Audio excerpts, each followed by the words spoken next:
SMC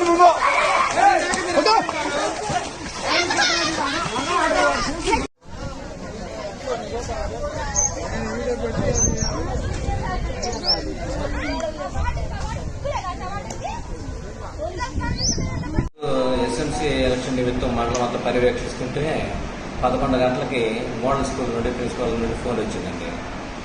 ఈ 11:30కి model school రావడం జరిగింది. ఏంటో ఇష్యూ అంటే ఈ స్కూల్ దగ్గర రాగానే దాదాపు 100 మంది పేరెంట్స్ స్కూల్ ప్రిన్సిపల్ ఛాంబర్ చుట్టుముట్టి ఒక టీచర్ని కొట్టడం జరిగింది. ఎందుకు ఏంటి ఎంతమంది వచ్చారని విచారం చేస్తామంటే ఆ పేరెంట్స్ మూకుమ్మడిగా చెప్తున్నారు, మా పిల్లల్ని ఆడపిల్లల విషయంలో ఇక్కడ ఉన్నటువంటి టీచర్లు కొంతమంది జెంట్స్ టీచర్లు ఆ పిల్లల్ని పాఠాలు చెప్పకుండా భుజం మీద చేయటం, నడుము మీద చేయటం, ఇట్లాగా హరాస్మెంట్ చేయటం, తర్వాత ఫీజులు కూడా కొంచెం లేని ఫీజులు వసూలు చేస్తున్నారని చెప్పేసి చెప్పుకుంటూ వచ్చారు.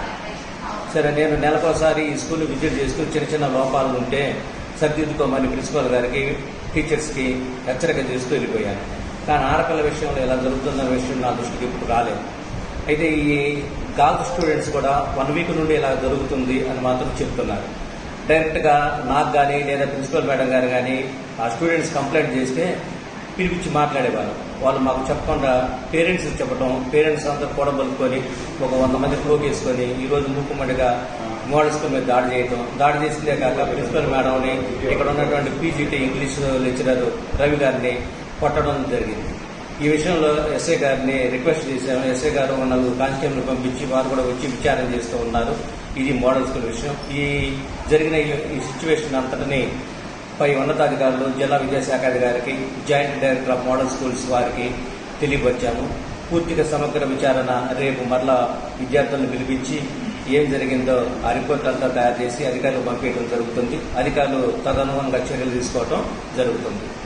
నా విచారణలో ఒక 3 పిల్లలు చెప్పారు. వాస్తవమే, ఆ టీచర్ ఈ విధంగా ఫలానా రవి గారని, ఖాజావాలని ఇలాగ నా మీద చేతులు వేశారని 3 పిల్లలు చెప్పారు. ఇది 4-5 రోజుల క్రితమే జరిగిందని చెప్పారు.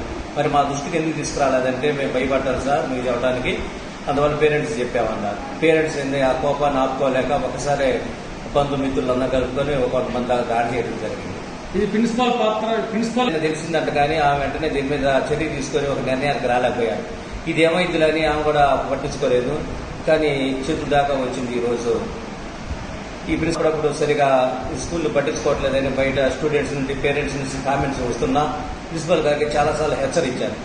మేడం గారు మీరు సరిగా స్కూల్లో పట్టించుకోవట్లేదు, సరైన అడ్మినిస్ట్రేషన్ లేదు, టీచర్స్ కూడా రెగ్యులర్గా రావట్లేదు, సెలవులు ఎక్కువ పెడుతున్నారంట, జాగ్రత్త, సిలబస్ విషయంలో పిల్లలు వెనకబడుతున్నారు, పేరెంట్స్ నుంచి కామెంట్స్ వస్తున్నాయి అని చెప్పాను. సర్దిద్దుకోమని హెచ్చరించాను. వాళ్ళ ద్వారానే కదా ఈ సమస్య వచ్చింది. ఇది పై ఉన్నతాధికారులకు తెలియపరుస్తాం, తక్షణం ఏమైనా చర్య తీసుకుంటారని ఇప్పుడు జేడీ గారు కూడా నాకు ఫోన్లో మాట్లాడడం జరిగింది.